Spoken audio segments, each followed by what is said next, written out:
47. Dice, verso 1. Yosef fue y le dijo a Paró: mi padre y mis hermanos con sus ovejas, sus vacunos y toda su hacienda vinieron de la tierra de Canaán y están en la tierra de Goshen. Tomó a 5 de sus hermanos y se los presentó a Paró.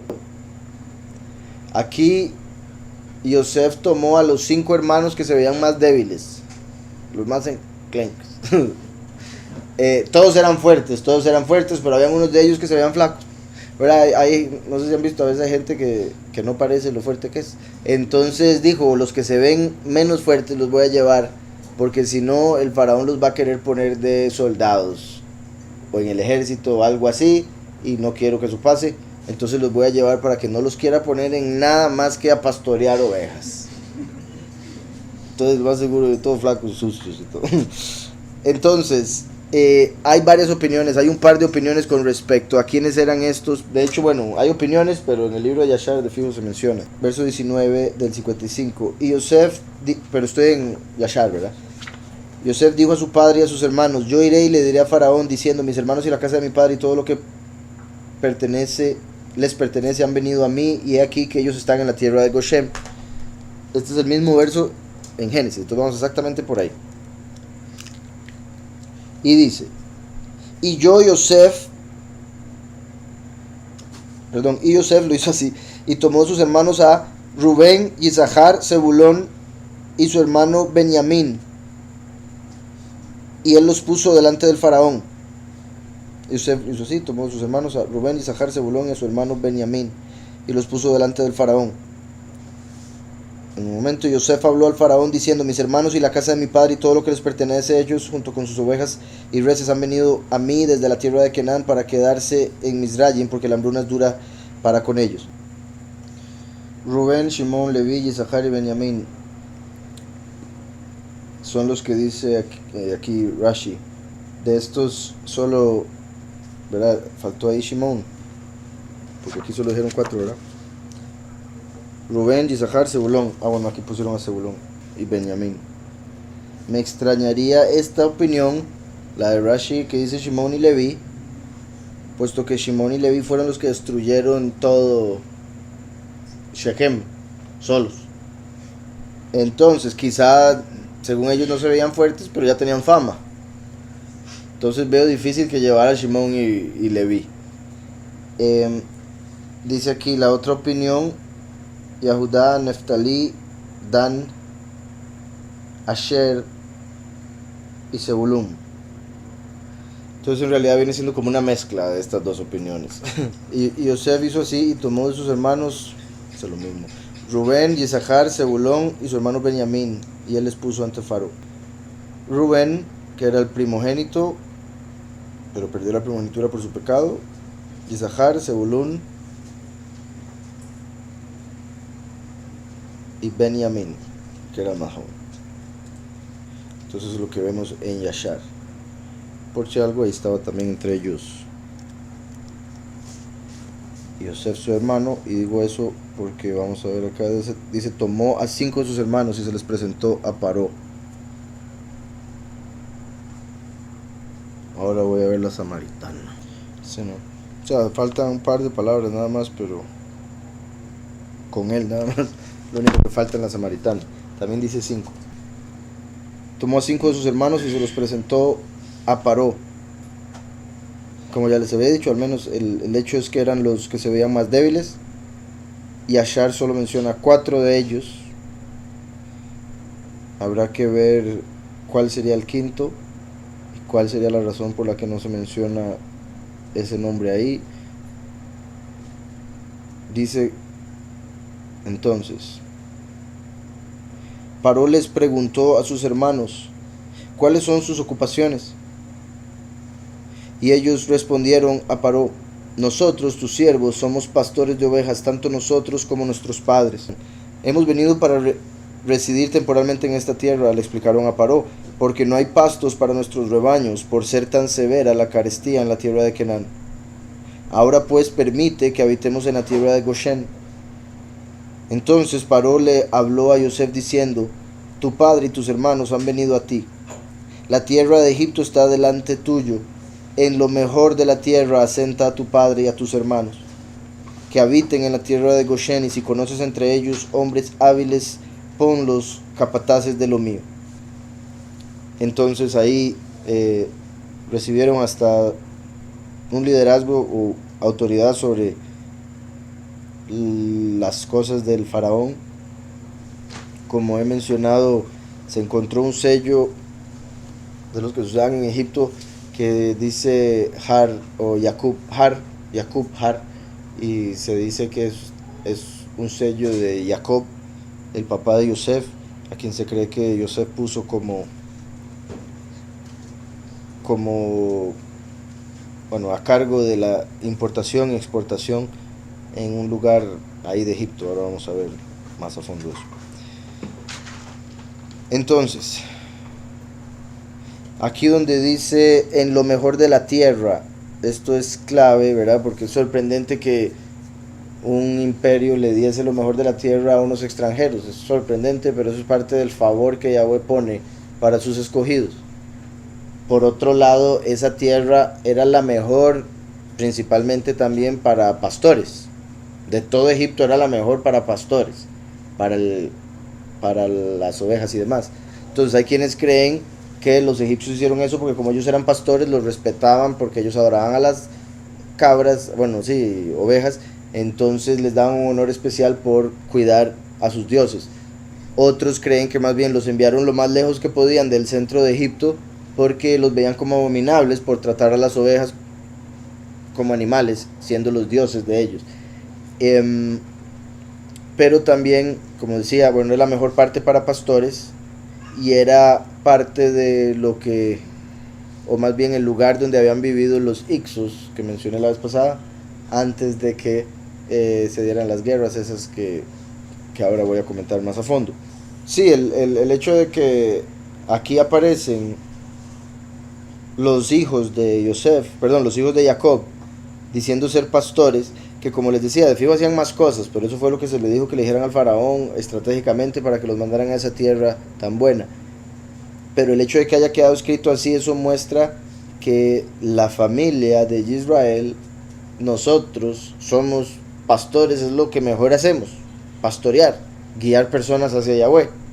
Eso es lo que mejor podemos hacer es dar el testimonio de Mashiach.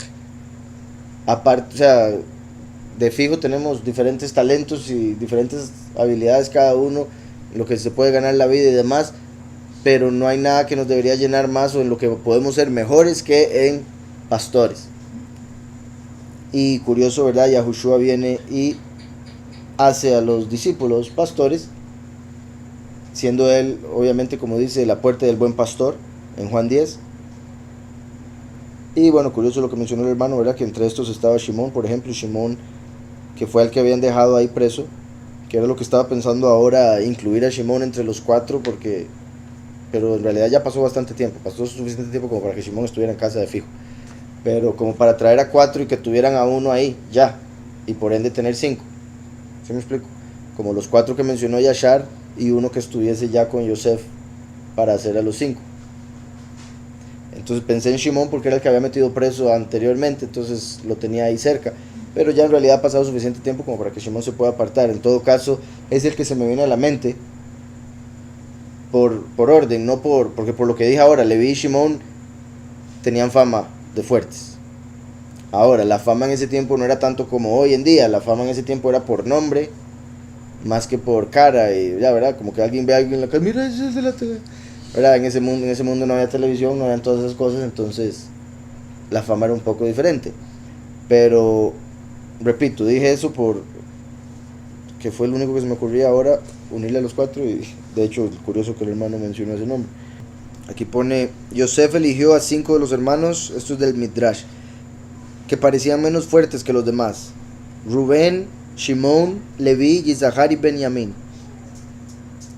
Con los que dijo Yashar solo calzan Benjamín y Yisachar, si no me equivoco, y Rubén.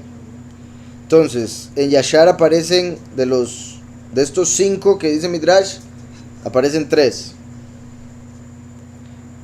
Los otros 2 que menciona aquí serían Shimón y Leví, que son los que me causan dificultad por lo que dije de la fama que tenían de haber destruido todo Shechem. En todo caso, dice por acá, deliberadamente le presentó las tribus más débiles para evitar que el faraón le enrolara en su ejército.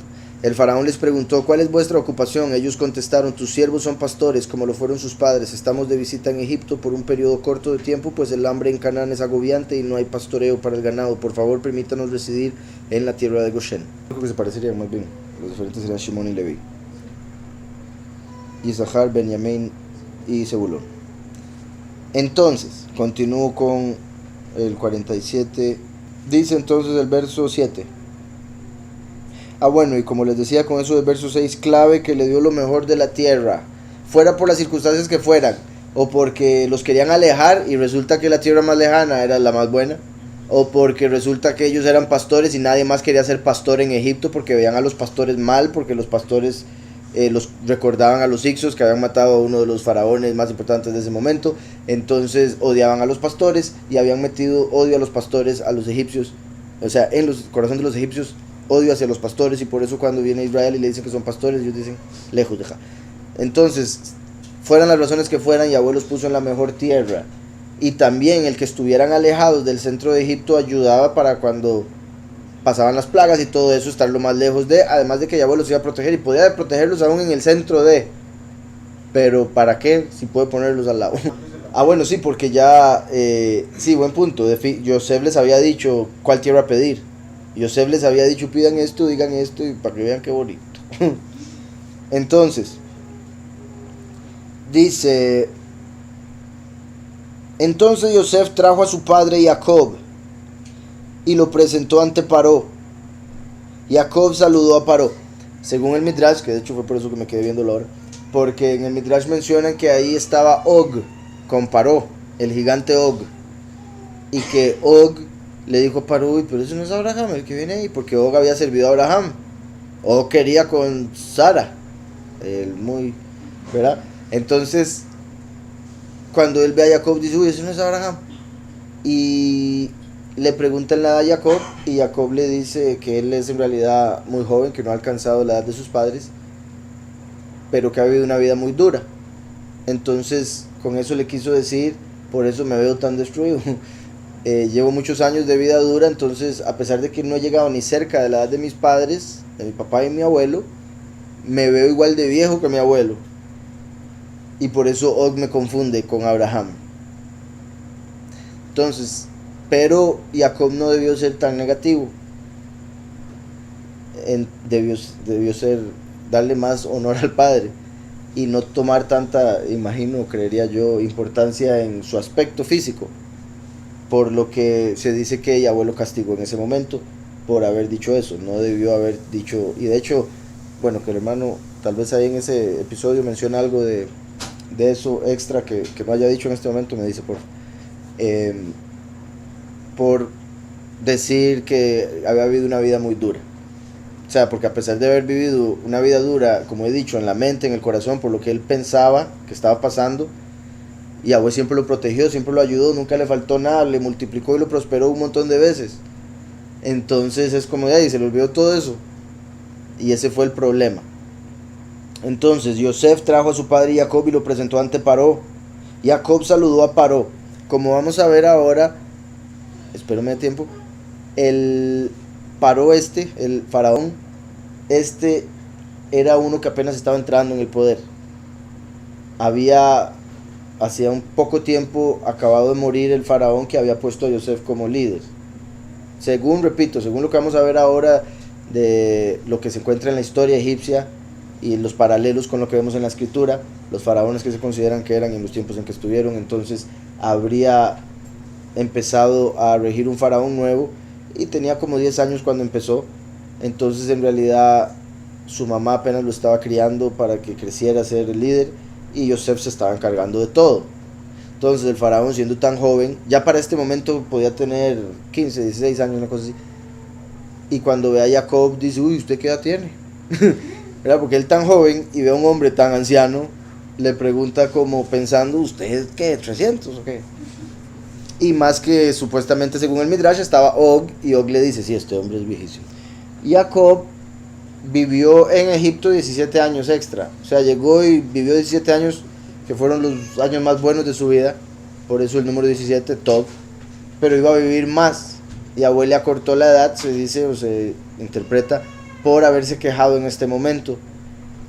Entonces, en el Midrash dice, y me estoy adelantando acá, pero dice, tengo solamente 130 años. Entonces quiere decir, ¿verdad? Murió a los 147.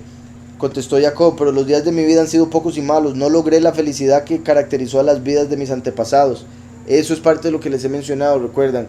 Abraham representa a Yahweh, Yitzhak representa a Yahushua. Yitzhak tuvo una vida feliz, tranquila.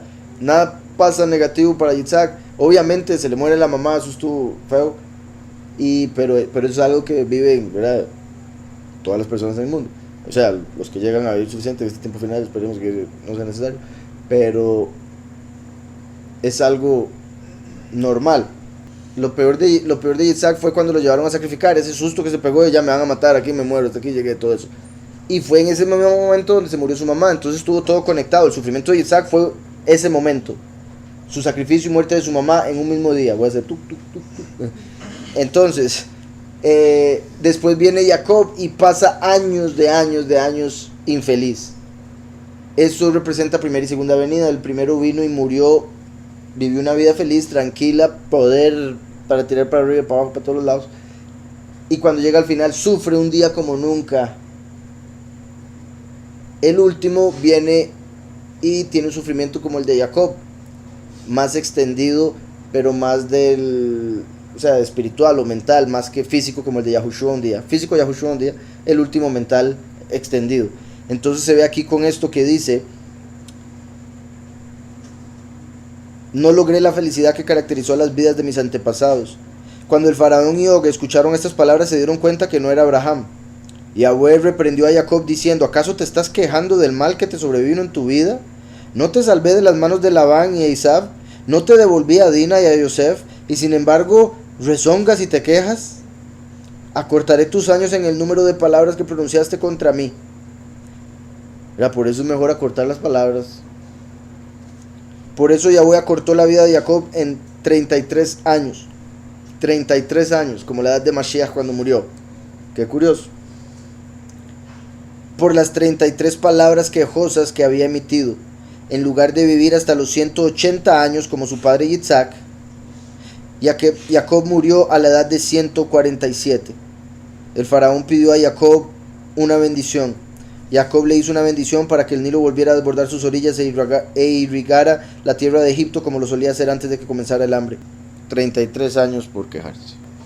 Dice entonces, verso 8 aquí en Génesis 47. Paró le preguntó a Jacob, ¿cuántos años tienes? Jacob respondió a Paró, mis peregrinaciones ya llevan 130 años. Pocos y malos han sido los años de mi vida y no han alcanzado los años de la vida de mis padres, a los días de su residencia temporaria. Voy a ver lo del hebreo rápidamente.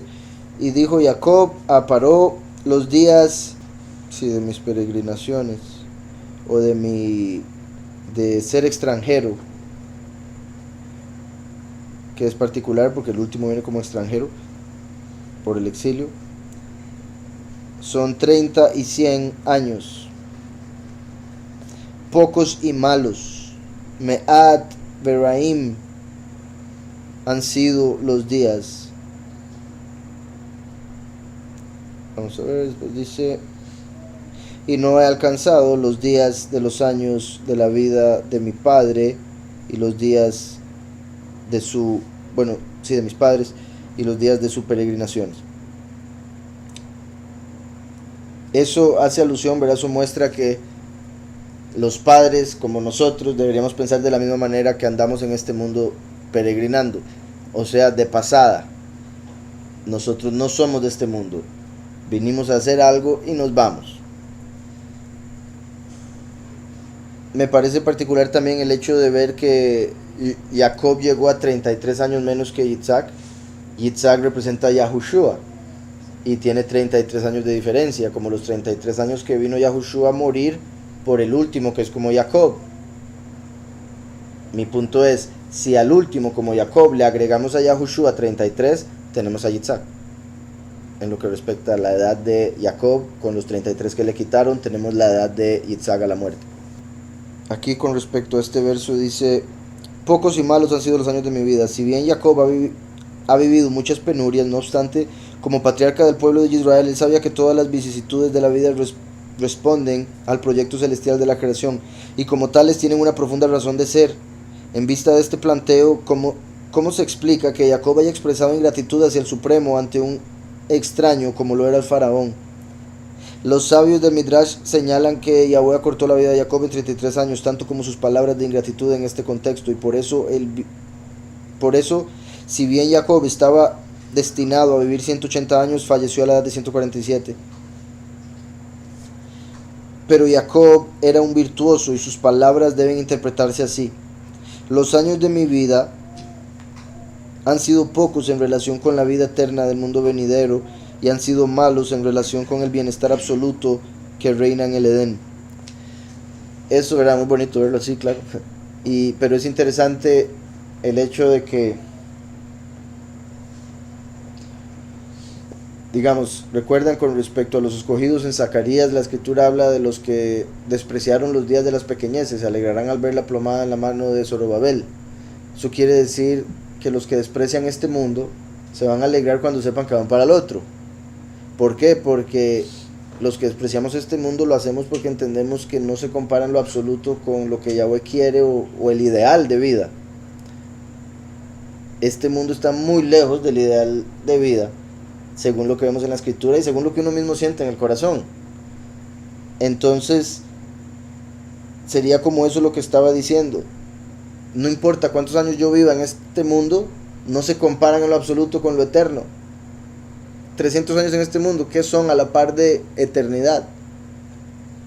Y no importa cuánto gozo uno pueda tener en este mundo, no se compara con el gozo del mundo eterno. Si lo comparásemos sería tristeza, todas las risas de este mundo. ¿Sí me explico? Comparado con el gozo eterno que vamos a tener, sería como: no, hombre, yo no sabía lo que era gozo cuando me dolía el estómago y la cabeza de tanto reírme. ¿Sí me explico? Y parte del punto que nos duele la cabeza y el estómago cuando nos reímos mucho, o a veces uno se ríe tanto que hasta empieza a llorar, eso es una muestra de que el cuerpo no puede soportar tanta felicidad, porque empieza a llorar o a doler. ¿Sí me explico? Igual que podemos tampoco soportar otras cosas negativas, pero principalmente eso. Es sorprendente que no podamos soportar tanto gozo porque ya... Pero en ese mundo vamos a tener el cuerpo para eso. Los años de mi vida han sido pocos en relación con la vida eterna del mundo venidero, y han sido malos en relación con el bienestar absoluto que reina en el Edén. Jacob representa el alma y el faraón la materia. Vean qué particular esto, porque entonces, y esto es tan poderoso, y es parte, bueno, no sé cómo ponerlo, pero siento, se conecta mucho con algo que me ha pasado por poner en el corazón del Padre, y algo por lo que oré ahora también, como parte de, a veces cuando me malinterpretan los chistes, por ejemplo. Y no estoy diciendo que sea exactamente esto, sino es parte de, en algunos casos, en mayor grado que en otros, por supuesto, dependiendo de la persona. Pero Jacob representa lo espiritual. Jacob habla de una manera espiritual. El faraón representa lo material. Él entiende de una manera material. Entonces, no importa lo que Jacob le diga, el faraón lo va a malinterpretar, porque es como Yahweh hablando en espíritu y los judíos entendiendo en carne. Es como: no coma cerdo, y ellos: ok, no como nada. Y llega Yahweh y le dice: coma esto, y dice: no, porque yo no puedo comer nada, porque no entendió la parábola o la analogía a lo que se refería con no comer. Entonces Jacob le dice: mis años han sido estos y malos, y el faraón lo da por un hecho que este mundo, o sea, que él lo que está haciendo es quejándose, y que su vida ha sido de lo peor, y todas las cosas que se puede imaginar a alguien de la carne, con esas palabras de Jacob.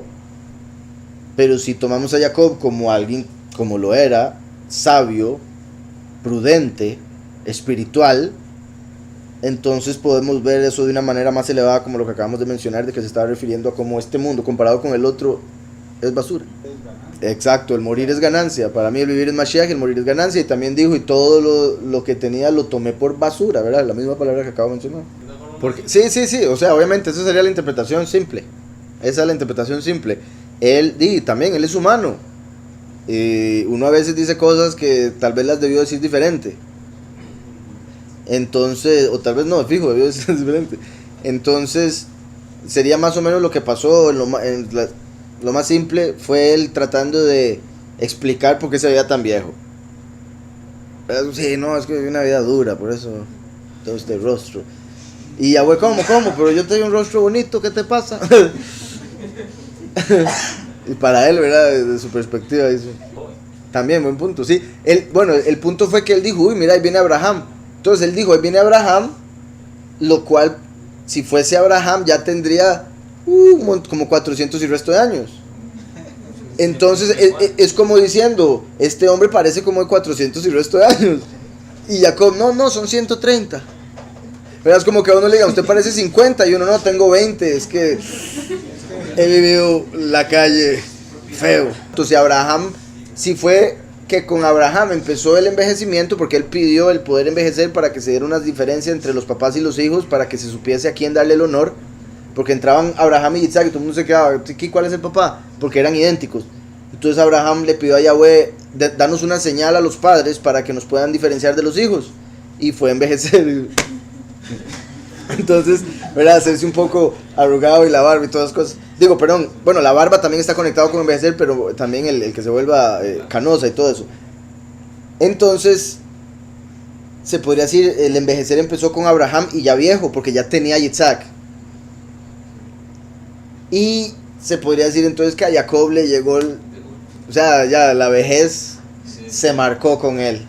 Cuando la Ruach se separó de él por su tristeza, y en sí la tristeza deteriora mucho, ¿verdad? El pasar llorando, el pasar triste, amargado, aún el hecho de no moverse de la cama, todas esas cosas deterioran un montón. Hay gente que de la ansiedad y de eso empieza a comer y comer y comer. Hay otros que no comen nada. Las dos son negativas. Entonces Jacob durante todo ese sufrimiento de fijo sí le afectó, ¿verdad? Porque sí afecta en lo físico. Entonces sí, Abraham pidió envejecer y Isaac pidió que hubiera enfermedad antes de la muerte, porque antes se morían de un estornudo. Por eso se dice salud, porque antes era ¡achuy! Hasta ahí llegó. Así como el alma entró por la nariz, salía por la nariz de un estornudo. Pero entonces Isaac dijo, padre, no sabemos y no podemos preparar las cosas antes de morir. ¿Cómo nos despedimos de los familiares? Entonces Yahweh dijo, ok, voy a hacer que se enfermen antes. Entonces la gente se empezaba a enfermar, a sentir mal y decía, sí, yo creo que ya me voy a ir, gente. Entonces hacía hacía toda la cuestión, preparaba todo y ya después se moría. Y después viene Jacob.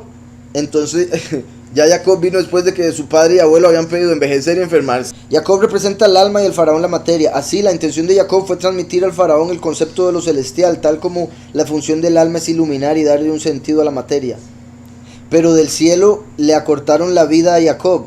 Él era una fuente de espiritualidad muy potente que la materia del faraón no hubiera podido resistir, tal como el exceso desmedido de luz provoca encandilamiento y anulación del objeto que la sufre. Entonces, continúo con el verso 10. Entonces Jacob bendijo a Paró y se retiró de la presencia de Paró. Anteriormente, bueno, no, aquí está la primera bendición, creo. Entonces, Jacob bendijo a Paró y se retiró de la presencia de Paró. 7, segundo. Dice, y vino Yosef a Jacob, su padre, y estuvieron de pie ante el rostro de Paró, y lo bendijo a él, Jacob, a Paró. Y lo bendijo él, Jacob, a Paró. Entonces, esa bendición fue un saludo. Qué curioso. ¿Se acuerdan la vez pasada que les decía que no sabía qué palabra, o sea, se me fue en blanco todas las palabras que se me ocurrieron, pero que, digamos, cuando yo era niño, y me imagino que a todos nos pasa, hasta cierto grado, digamos, como uno aprende español a solo escuchar y ver lo que hace la gente, entonces uno no conecta en realidad por qué las palabras significan lo que significan, uno nada más sabe que significan lo que significan. Entonces cuando empecé a hacerme más viejo y a estudiar otros idiomas, Entonces me empecé a dar cuenta de varios detalles de, uy, mira, esta palabra significa esto por tal cosa, qué sorprendente, qué curioso. Y son cosas obvias, pero lo loco, lo curioso es no haberlo visto nunca antes. Entonces, la vez pasada, por ejemplo, estaba pensando con esto que les voy a mencionar, que es la palabra saludo. Saludo tiene que ver con preguntar por la salud de otra persona. Por eso es un saludo. ¿Cómo está? Su salud. Saludo. ¿Sí me explico? Y antes era solo saludo como hola y salud, ¿cómo me siento? Pero son completamente lo mismo, el punto. Por eso aquí esta bendición fue un saludo. ¿Cómo se encuentra? Paró. Todo bien. Entonces, ahí donde dice lo bendijo es lo saludó. Y ahora donde se despidió lo bendijo, eso ya fue que Yahweh te bendiga y nos vemos otro día. Y sí, como ¿verdad? Lo que hablábamos de que cuando alguien estornuda se le dice salud, o en inglés bless you, que Yahweh te bendiga, bueno, bendiciones. Salud, bendición. Y ambos son para que no se le vaya el alma del estornudo. Que uno ya sabe que eso no pasa así, pero uno sigue diciéndolo. Y aún hasta yo les he dicho, no es necesario en realidad, porque uno sabe que no es así. Pero, no sé, yo me sigo sintiendo forzado a decirle a alguien salud cuando a alguien le pasa eso. Porque también uno va a parecer que no es muy educado si no lo hace, ¿verdad? Pero sí, verás, también como de niño, yo no sé, pero ponerse a pensar, ¿por qué hay que decir salud cuando alguien estornuda? O sea, ¿por qué no cuando tose? Salud. Decía, entonces Jacob bendijo a Paró y se retiró de la presencia de Paró. Y Yosef estableció a su padre y a sus hermanos y les dio posesión en la tierra de Egipto, en lo mejor de la tierra, en el territorio de Ramsés, como había ordenado Paró. Ramsés era el distrito de Goshen. Entonces por eso estaban en Goshen y en Ramsés. Entonces, curiosamente Ramsés viene de Ramsosh, ¿sí? En egipcio. Tal vez lo estoy diciendo un poco raro, ¿verdad? Pero que quiere decir pastores. Entonces la tierra de los pastores en Goshen. Dice, Yosef aprovisionó de Lechem a su padre, a sus hermanos. En hebreo dice,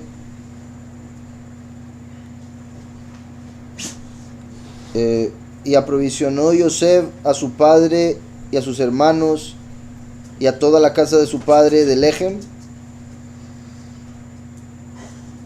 para la boca de los niños, o para las necesidades, sí, para la boca de los niños. Ahí dice, Yosef aprovisionó de pan a su padre y a sus hermanos y a toda la casa de su padre, de acuerdo a las necesidades de sus hijos. Ahí en realidad traducen un poco diferente, como lo acaban de ver. Dice, entonces dio provisiones o alimento Yosef a su padre y a sus hermanos y a toda la casa de su padre. Eso indica, ¿verdad?, también esposas y esclavos. Y eso muestra que uno, bueno, hoy no tenemos esclavos, ¿verdad? Pero sí tiene siervos, empleados, que deben comer lo mismo que come uno. No es como este es mi alimento y este es el suyo, como cochinada porque es un siervo. Aquí dice, les dio alimento a ellos y a toda su casa, el mismo alimento. Y al final dice, y para la boca de los jóvenes o de los niños, o según la boca de los niños, porque a los niños sí se les da un alimento diferente. Entonces como que separa el alimento de Jacob, sus hermanos y su casa, lo separa y la boca de los niños, porque los niños sí comen algo diferente de lo que comen los adultos. Y eso muestra que les dio más de la cuenta, o sea, les dio extra, que abundara, no lo necesario nada más, solo el poquitito racionado, sino que les dio bastante, porque hasta les dio para los niños, y los niños suelen desperdiciar comida. Entonces, el hecho de que menciona la comida para los niños indica que les dio suficiente aún para los niños que suelen desperdiciar comida. Dice aquí, qué curioso que manda a 5 y 5 dedos tiene la mano como Yahweh para que le den la mejor tierra. Sí, bueno, por un lado, ¿verdad?, lleva 5 hermanos como los 5 libros de la Torá, y para que les den la mejor tierra que curiosamente el número 5 representa el favor de Yahweh, y era como, voy a llevar 5 para recibir el favor del faraón. Y también, curiosamente, Yosef ahí está representando la mano de Yahweh, y fue el que llevó a los 5 para recibir la mejor tierra de Egipto. Dice aquí, Nería 30 y 10, ¿verdad? Que es la Lamed y la Kuf. Se puede ver entonces como el pastor en el final, la vida de Jacob cuando empiezan los últimos 17 años. El pastor en el final, ¿verdad? La Lamed en el Kuf, pastor en el final. Curiosamente, Jacob llegó al final de su vida, donde vivió 17 años, que es el valor numérico de Tov, como el último. Viene en el fin de los tiempos como el buen pastor para traer lo bueno del Padre. Además,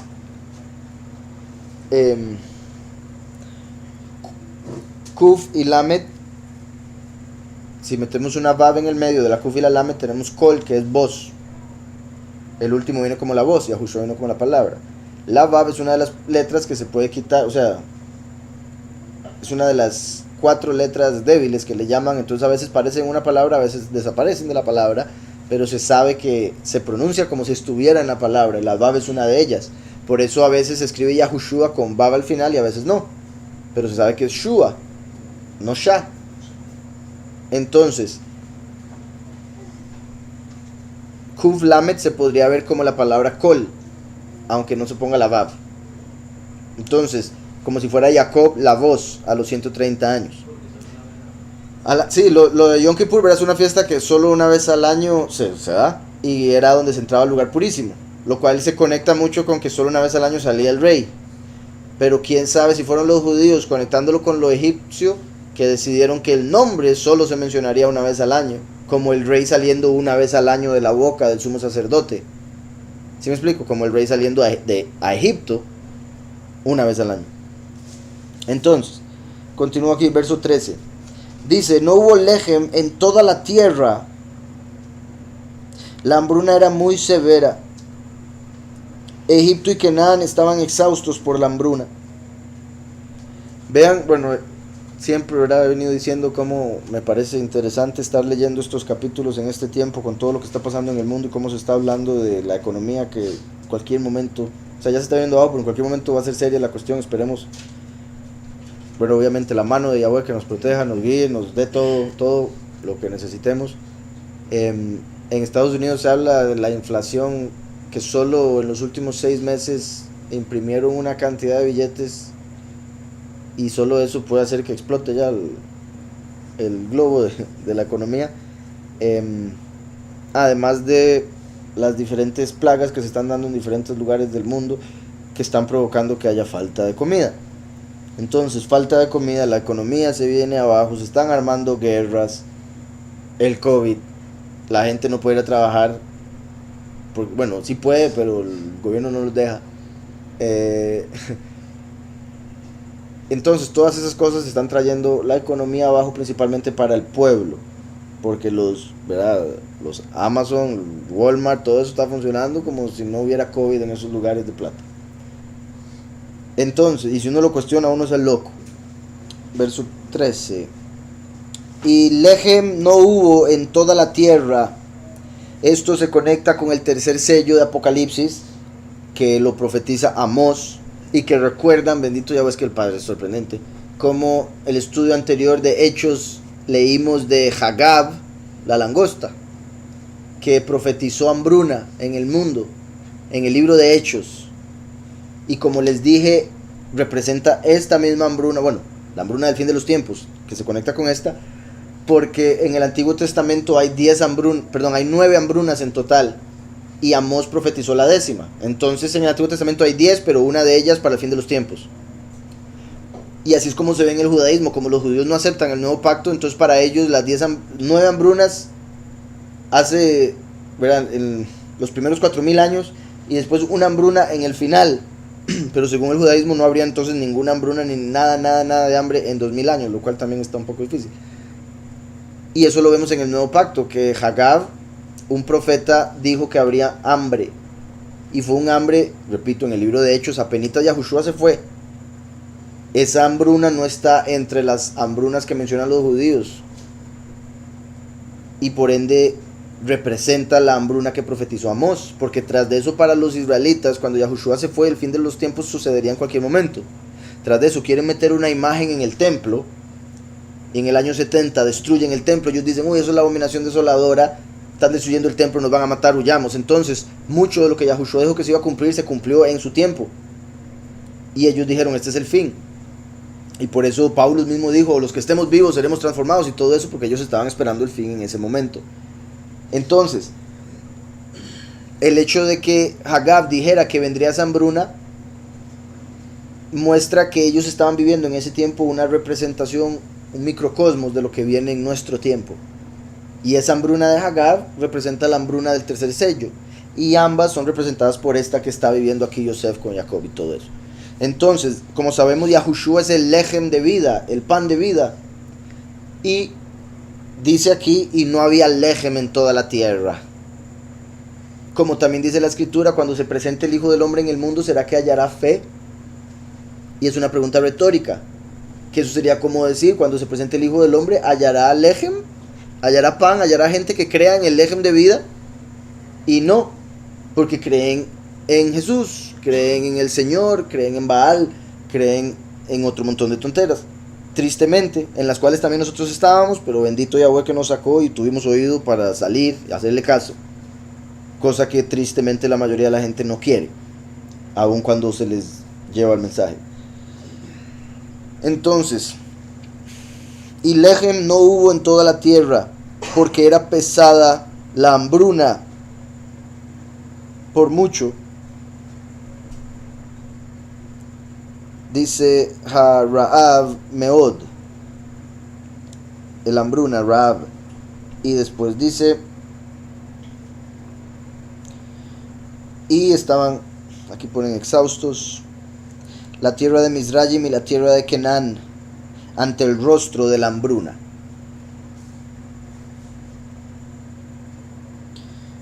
Aquí ponen un comentario y dice, sin embargo, con la... Esto es tradición judía, se las voy a mencionar para que lo sepan, pero no lo dice la Torá, y por eso es que a mí me da cosa decirlo. Y no solo por eso, porque al ser así, se diferencia mucho con el... O sea, lo que estamos esperando en este tiempo. Ya cuando explique van a entender. Dice, sin embargo, con la llegada de Jacob a Egipto, cesó el decreto celestial de la hambruna. En el judaísmo dicen que cuando Jacob llegó, de hecho lo veíamos ahora en el Midrash, cuando Jacob dio una bendición al Nilo, el Nilo ya empezó a desbordarse y se acabó la hambruna. Entonces Yosef dijo, van a haber 7 años de hambruna, y abuelo decidió, y está de fijo porque son 2 sueños iguales. Pero los judíos dicen, cuando Jacob llegó, en el segundo año se paró la hambruna. Pero la escritura no dice nada de eso. Eso es tradición judía. Entonces por eso es que yo no me atrevo a decir que lo sea. Y principalmente porque, o sea, aún si Yahweh hubiese hecho eso, ¿por qué no? Él puede hacer lo que él quiera. Pero él no se arrepiente, entonces esa es la cuestión, ¿verdad? Puede hacer lo que él quiera. Entonces, aunque Yahweh hubiese quitado el hambre, o sea, hubiera traído comida ya cuando Jacob llegó, la Torah no nos lo diría o no nos lo dice, porque entonces no podríamos hacer la conexión con el fin de los tiempos y los últimos 7 años, porque serían 2 años de hambre. No podríamos decir, ahí está la semana de Daniel, porque no, serían solo 2 años. Entonces el hecho de que quede como 7 años, y Yahweh y Jacob sabrá lo que pasó en la historia, como quedó escrito, es para que entendamos lo que dice Daniel del fin de los tiempos, que habrán 7 años, que en el fin de los tiempos se va a cumplir en 7 años. Entonces, pero lo que dicen acá, dice, cesó el decreto celestial de la hambruna. Esto fue en el segundo de los 7 años de carestía que vaticinaría Yosef al faraón. El sentido cósmico de la hambruna fue forzar a Jacob y sus hijos a descender a Egipto para reencontrarse con Yosef. Entonces también se podría decir que es similar. El sentido espiritual de todo el sufrimiento de ahorita, el sentido espiritual, y me refiero a sufrimiento, bueno sí, cualquier tipo de sufrimiento, pero aún el sentido espiritual de encerrar a todo el mundo en las casas, aunque el gobierno lo esté haciendo con su propio plan, su propia agenda de gobernar y de empobrecer y de todo eso, el Padre lo está permitiendo para que la gente le busque. Es como ya, no puede ir a trabajar, ore, lea, estudie, congréguese, aunque sea virtualmente, haga algo. Pero la gente tristemente, en vez de buscar al Padre, o buscan al ídolo, o están buscando ver cómo hacen plata. Y entiendo la preocupación, pero mi punto es, como dice la escritura, buscad el reino de Yahweh y su justicia, y todas estas cosas os serán añadidas. Pero la gente no quiere buscar el reino, quieren buscar la añadidura. Primero, es como primero deme lo que quiero y después yo voy a ver si lo busco. Y no es así, no funciona. Entonces, la gente por miedo, por preocupación, no le buscan, y más bien se vuelve peor la situación. Porque cuando uno, o sea, si uno está preocupado, Yahweh dice, pon en mí tu ansiedad, tu preocupación. Entonces, si uno le dice a él, es que me preocupa esto, ayúdeme usted con esto, uno se desentiende mientras se lo dice. En el sentido de que dice, ya él me va a cuidar, él me va a proteger, él me va a ayudar. Y ok, me voy a encargar yo, pero él es el que se va a encargar de hacer que todo se cumpla. Y si no se cumple según su voluntad y es para mi propio bien, etcétera, etcétera. El libro de Yashar, por ejemplo, nos da un montón de detalles buenísimos, necesarios, de todo esto que pasa en Génesis. Y mucha gente preguntará, hay mucha gente que pregunta, ¿por qué el libro de Yashar no está en la escritura? Y cuando lo leen, ¡uy, qué bonito! Porque esto no lo dice Génesis. ¿Por qué Génesis me deja con tantas preguntas? Quizás dicen ellos, mucha gente. Y una de las respuestas es lo que acabo de explicar. ¿Por qué no saldría aquí que Yahweh detuvo la hambruna que había? Porque no podríamos hacer la conexión con el fin de los tiempos, los 7 años de la semana de Daniel. Entonces por eso tenía que quedar en la Torá, que son los 5 libros más importantes de la escritura, tenía que quedar de esa manera. Ahora Yashar nos da detalles extra para entender la mano poderosa del Padre. Y en el caso de eso haber sucedido así como acabamos de leer, era porque toda la razón del hambre, el propósito del hambre, no era hacer sufrir a la gente, era hacer a Israel descender a Egipto para que viera a Yosef como el rey. Y también obviamente hacer a Yosef rey para que alimentara al mundo entero y otro montón de cosas. Entonces, dice aquí, el sentido cósmico de la hambruna fue forzar a Jacob y sus hijos a descender a Egipto para reencontrarse con Yosef. Así, una vez que el reencuentro tuvo lugar, una vez cumplido el objetivo, el medio a través del cual se logró la hambruna en cuestión perdió su razón de ser. Decía, Yosef recaudó todo el dinero circulante en la tierra de Egipto y en la tierra de Canaán por las provisiones que le compraron.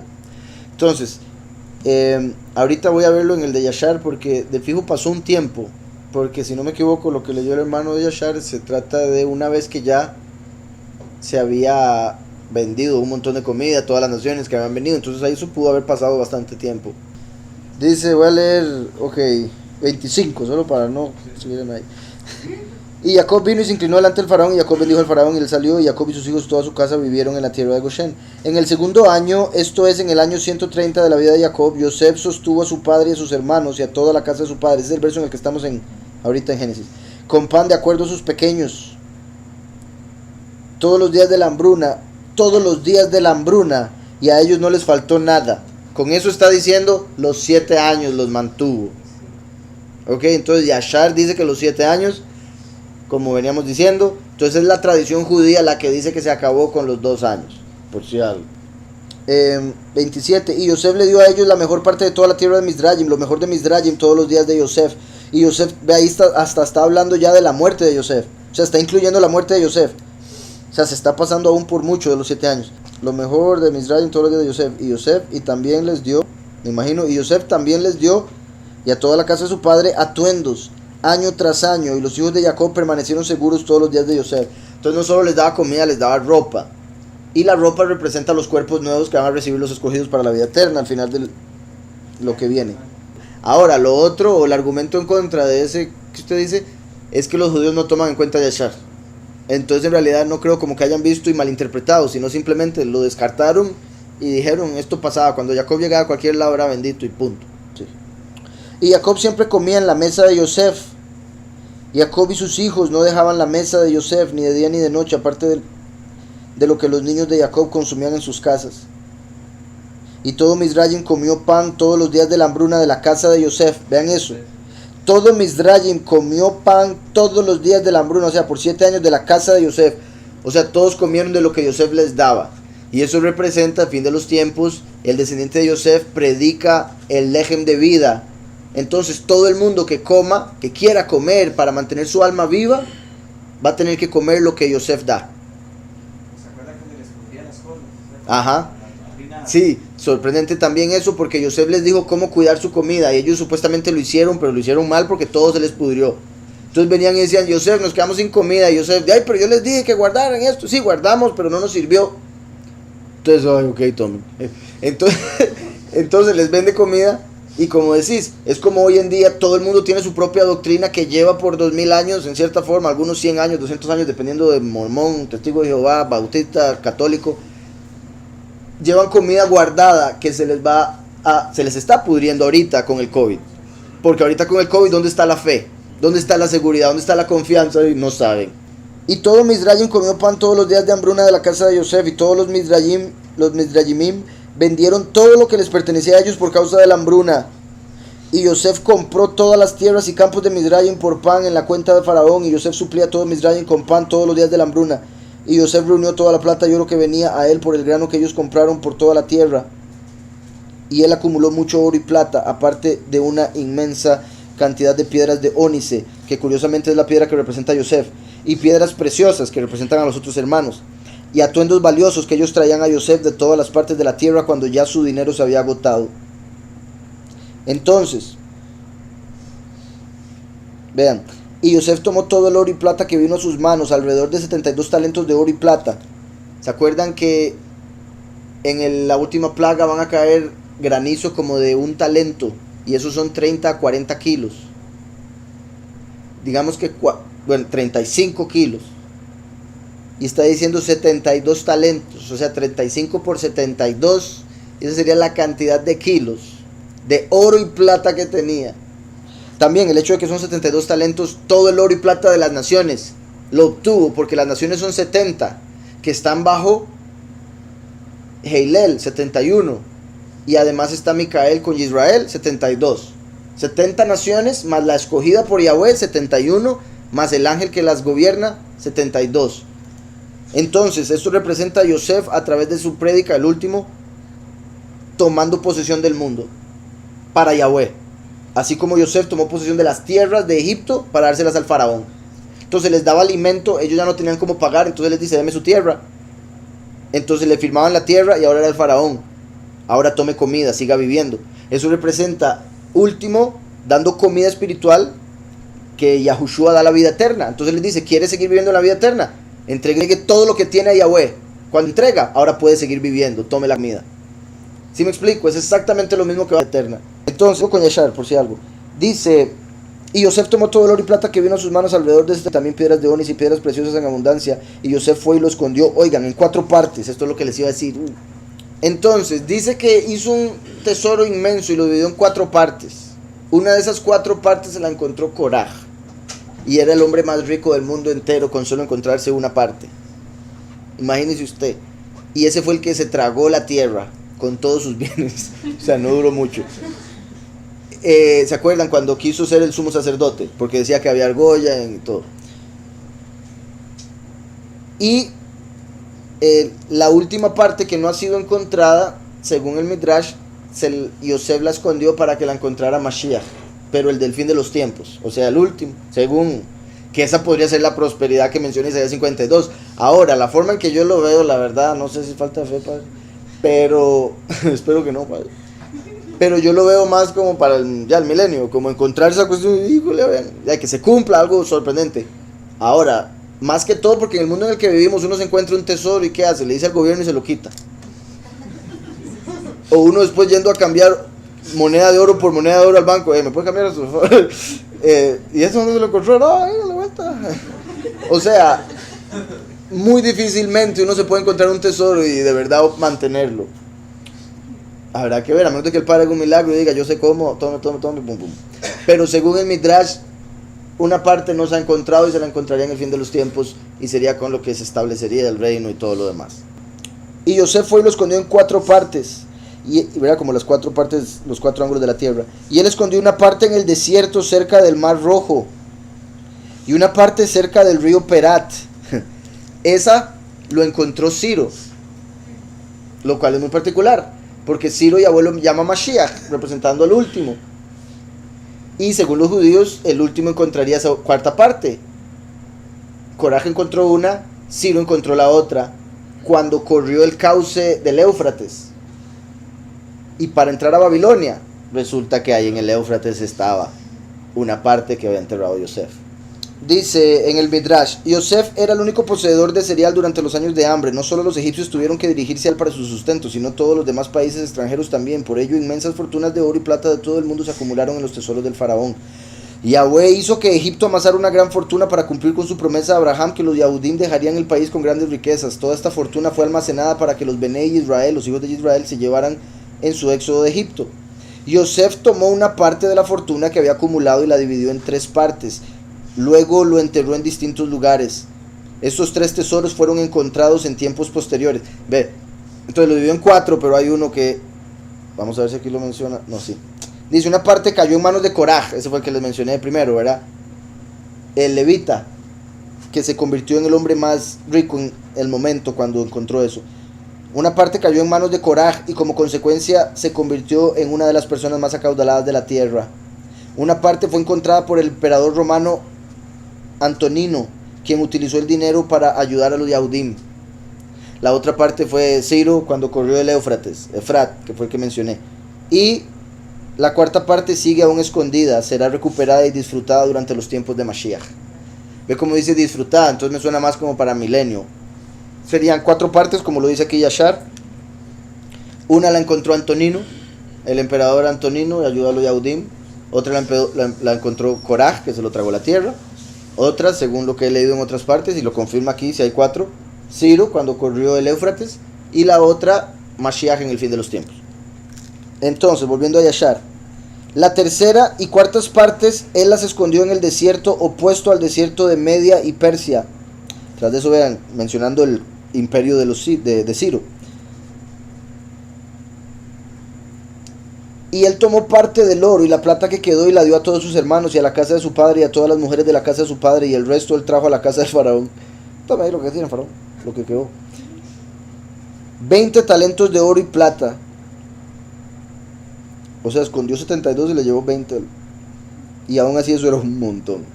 Y Yosef dio todo el oro y la plata que quedó a Faraón. Y Faraón lo puso en el tesoro, y los días de la hambruna cesaron después de esto en la tierra. Y ellos sembraron y cosecharon en toda la tierra y obtuvieron su cantidad usual año tras año. No les faltaba nada.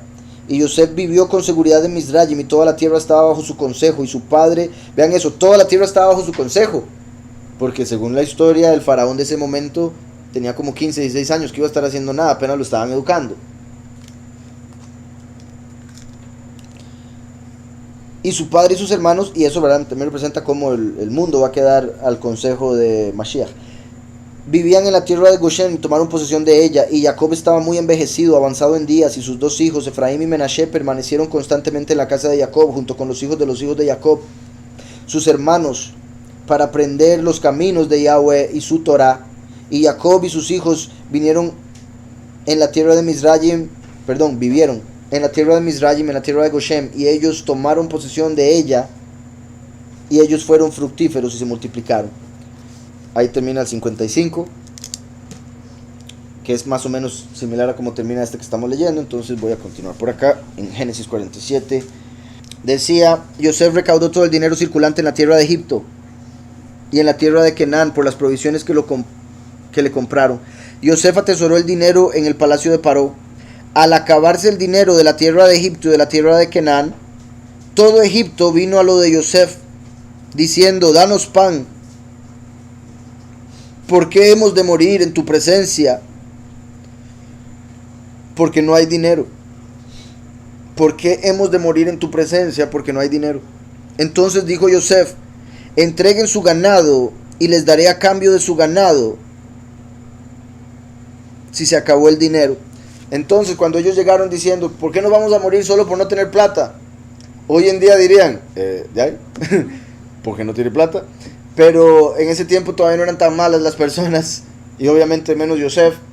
Entonces les llega un trato con ellos, y que quede claro, no es que Yosef les está tratando de quitar todo, está siendo sabio porque está como líder y tiene que también ver qué es lo que va a beneficiar al faraón. Y además, en el sentido espiritual, esto está representando el fin de los tiempos, repito, cuando todas las personas que quieran ser del Padre van a tener que entregar su vida, porque el que quiera ganar su vida la perderá, y el que entregue su vida la ganará para vida eterna.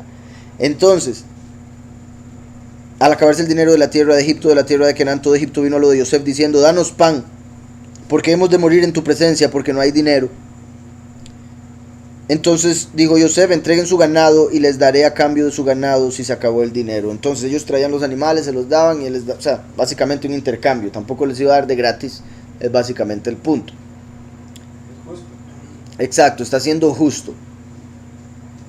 Y está siendo misericordioso porque, como digo, en este mundo, si alguien llega y le dice: no tengo plata para pagarle, la gente dice: pues alao, muérase de hambre.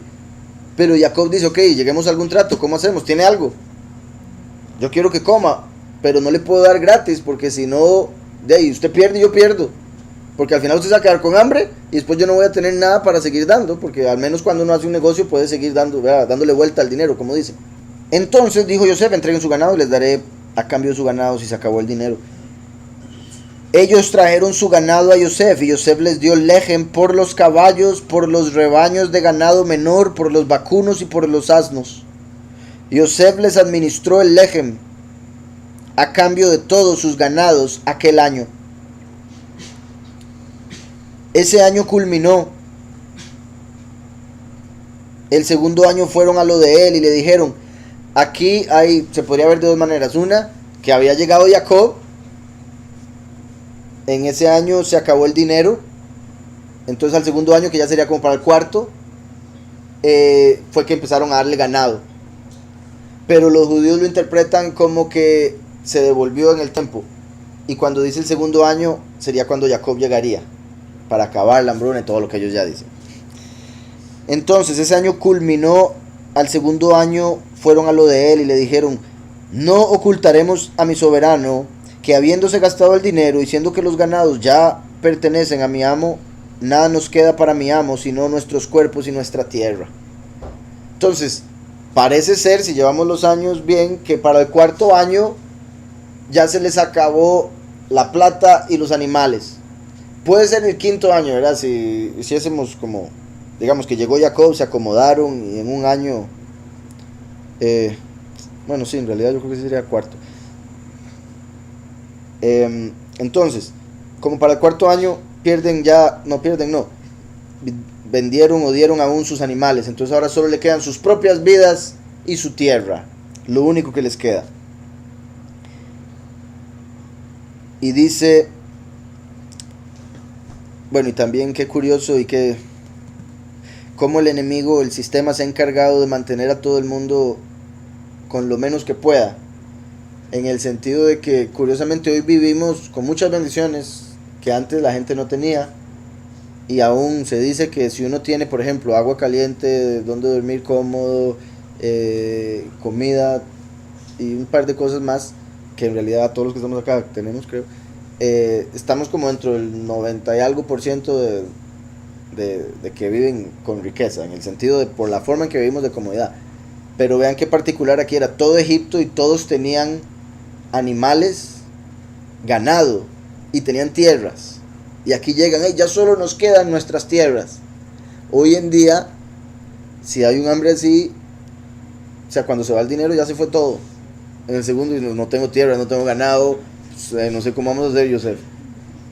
Y eso es la mayoría de la gente. Muy poca gente tiene tierra, y los que tienen tierra a veces es como la tierra donde está su casita, ¿verdad? Que comparado con otros terrenos que tienen otra gente que dicen hectáreas, ¿qué? ¿Verdad? Y bueno, y hay gente, bendito Yahweh, que es del Padre y es justa y es humilde, que tienen tierras, un montón de tierras, pero son pocos, y ese es mi punto. Son pocas las personas que tienen esas bendiciones de hoy en día aún, de tener tierras, tener ganado y todo eso. Muy pocos. Entonces mi punto es la diferencia que aunque vivimos bien, bendito Yahweh, en lo que respecta a ganado y tierra, difícilmente. Y también, o sea, no voy a entrar a fondo en el tamaño y todas esas cosas, pero mi punto es que no es la riqueza que debería ser. Sería una bendición que todos, ¿cuántos tienen tierra tú? Donde vivo y tengo otro para las vacaciones. O sea, se imagina, eso sería una bendición. Pero muy poca gente tiene esas bendiciones. Y normalmente la gente que llega a tener esas bendiciones, pero así en abundancia, son gente negativa, como gente que se ha aprovechado de otros para obtenerlo, ¿verdad? Y digamos, cuando yo era niño, o sea, para que también nos demos cuenta de cuán rápido pasó, o sea, cuando yo era niño era facilísimo tener tierra, porque yo me acuerdo, tal vez un poquitito antes, que se vendían tierras, lotes baratísimos. Y también sé de gente que perdió montones de tierra por alcohol o por tonteras que uno dice, ¿en serio? Y eso, o sea, y sé que hay historias de historias, y tal vez todos ustedes conocen una historia de sus familias, de algún familiar que perdió un montón de tierra por alguna tontera, por algunas malas decisiones, un par de años. Y ahora ya nadie de sus familiares quedó con nada. Entonces, en muy poco tiempo, antes todos tenían tierra, ahora difícilmente se tiene tierra. La mayoría alquila. Y ese es mi punto. Vivir alquilando no es algo fácil. Entonces, aquí todos tenían tierra. Ya estaban pobres, pero todos tenían tierra. Eso es lo sorprendente. Pero también se iban a quedar sin tierra. Que en cierta forma es para mostrar cómo se llegó a este punto en el que estamos en el fin de los tiempos. Como los egipcios. Este mundo está como Egipto. Entonces dice, en verso 18, ese año culminó, al segundo año fueron a lo de él y le dijeron, no ocultaremos a mi soberano que habiéndose gastado el dinero y siendo que los ganados ya pertenecen a mi amo, nada nos queda para mi amo sino nuestros cuerpos y nuestra tierra. ¿Por qué hemos de perecer ante tus mismos ojos, nosotros y nuestra tierra? Cómpranos a nosotros y a nuestra tierra a cambio de lejem, y nosotros y nuestra tierra seremos esclavos de Paró. Danos semillas, así viviremos y no moriremos, y la tierra no quedará desolada. Entonces aquí ya se están acercando al final del tiempo de la hambruna, y le están diciendo, denos por nuestra tierra y por nosotros, cómpranos a nosotros y denos comida, y además denos semillas, porque está como diciendo, al ser la tierra ahora suya, y nosotros suyos, ahora nosotros le servimos. Entonces denos semillas para sembrarla en la tierra que es suya, para que la tierra no quede desolada después del hambre, sino que apenas se acabe el hambre empiece a dar fruto, como vimos en Yashar, que empezó a dar fruto apenas se acabó, porque ya tenían todo sembrado. ¿Sí me explico? Y que en cierta forma era como, compre nuestras tierras, pero permítanos habitarla para sembrarla. Y o sea, como líder es como, está buena la idea, porque por sí yo no voy a tener tantas tierras vacías, usted me la cuida. Entonces es como usted va a seguir viviendo en su casa, aunque no sucedió así, ya voy a decir por qué, pero sería como decir, usted va a seguir en su terreno, cuídelo y siémbrelo, pero sepa que en papel es del faraón, y usted tiene que traer, como vamos a ver, un 5% de lo que hace, lo cual también es poquitito. Si es toda la tierra es del faraón y ellos son del faraón, 5% de todo lo que producen es bastante poco. Entonces en realidad mi punto es, él fue muy misericordioso, Yosef, aunque algunos quizá dijesen que no, simplemente porque son comunistas y quieren todo fácil, al menos como lo pintan el comunismo, porque en práctica ya se han visto un montón de países que están sufriendo por eso. Porque hemos de perecer ante tus mismos ojos, y nosotros y nuestra tierra, cómpranos a nosotros y a nuestra tierra a cambio de pan, y nosotros y nuestra tierra seremos esclavos de Paró. Esto también es importante, Yosef está como el que los está comprando, pero serían siervos de Paró. Entonces es como el último comprando al mundo para Mashiach. Es como Mashiach vino y pagó por el mundo, y el mundo lo rechazó. Ok, ahora yo agarro al mundo y se lo doy a Mashiach, quien los compró. Buen punto también. Sí, buen punto en el sentido de que, sí, Yahushua es la palabra de Yahweh, la palabra de Yahweh es la semilla, y ellos ya una vez que no tienen nada más que dar sus tierras y sus cuerpos, piden además de comida, semilla, que sería como ya no solo queremos tener vida, sino que también queremos dar vida. queremos enseñar, queremos conocer hasta ese punto, que también es importante. Una cosa es creer que Mashiach vino y otra cosa es entender cómo y para qué vino. Eso sería ya la semilla. Danos semillas, así viviremos y no moriremos, y la tierra no quedará desolada. Eso también es particular, viviremos y no moriremos. Es como, bueno, si viviremos, pues es obvio que no moriremos. Parece ser tonto que lo diga así, pero sabemos que en lo espiritual tiene sentido, porque viviremos en este mundo y no moriremos en el otro mundo. Viviremos aquí y también en el otro, si tenemos la semilla, que es la palabra de Yahweh. Dice ahora, y no moriremos y la tierra no quedará desolada. Que también en el fin de los tiempos viene la abominación desoladora, va a desolar la tierra, pero los 144,000 que hayan recibido la semilla van a poder darle vida nueva a la tierra. Una vez que se dé la guerra de Armagedón, se establece todo el reino. Dice el 20, de este modo Yosef adquirió todas las tierras de Egipto para Paró, porque los egipcios vendieron cada uno su campo, pues era muy severo el hambre sobre ellos. Yahweh hizo al hombre del barro, y el barro es lo que se encuentra en los campos. Entonces el ellos dar su campo o su tierra es como entregar sus cuerpos, que sería en este caso Yosef y sus hermanos, como los 144,000, no les faltaba nada. Los hermanos no tuvieron que vender nada ni nada, ellos les daban la comida gratis. Pero el resto de Egipto tuvo que hacer el sacrificio de vender sus tierras y a sí mismos. Entonces sería como los muchos que tienen que morir, dar su cuerpo para después recibirlo limpio. De hecho, se conecta con esto porque Yosef, cuando compró las tierras, lo que hizo fue cambiar a la gente de lugares. Entonces digo, ok, esta es su tierra, démela. Esta es su tierra, démela. Usted vaya a vivirse aquí, usted vaya a vivirse aquí. Y eso lo hizo para que cuando llegaran sus hermanos y estaban en Goshen, como ellos estaban en una tierra que no era de ellos, no los vieran como, ahí están los extranjeros. Uy, mire, ahí están los que... Porque ahora ellos se volvieron extranjeros en sus propias tierras. No verían a los hermanos de Yosef como exiliados, porque ahora ellos mismos eran exiliados en su propia tierra, porque vivían en la casa de otro. ¿Sí me explico? Y eso es como los muchos dando su cuerpo y recibiendo otro. Las ropas blancas que reciben a través de la muerte. Entonces, de este modo Yosef adquirió todas las tierras de Egipto para Paró, porque los egipcios vendieron cada uno su campo, pues era muy severo el hambre sobre ellos. Así la tierra pasó a ser propiedad de Paró. Eso es cuando el mundo entero va a pasar a ser propiedad de Mashiach. El último dándoselo todo a Mashiach, o en otro nivel, Mashiach dándoselo todo a Yahweh. ¿Sí me explico? Recuerden que Mashiach vino a sujetar todo a Yahweh, y en la segunda venida se sujeta él mismo. Entonces, básicamente esto mismo. Cuando el primero vino, obtuvo todo, pero ahora él, como el último, él mismo se sujeta. ¿Cómo lo puedo poner? Digamos, en el cristianismo dicen que Jesús y Dios son el mismo, son lo mismo. Pero Yahushua dijo, Yahweh es mayor que yo. Entonces no son, Yahweh y Yahushua no son exactamente lo mismo, ¿verdad? Según, ¿verdad? Si lo vamos a hacer matemáticamente, para los cristianos, Dios es igual que Jesús. Ellos dicen, con la Trinidad es igual que el Espíritu Santo también. Se podría poner igual Espíritu Santo, porque según la Trinidad son iguales, son lo mismo.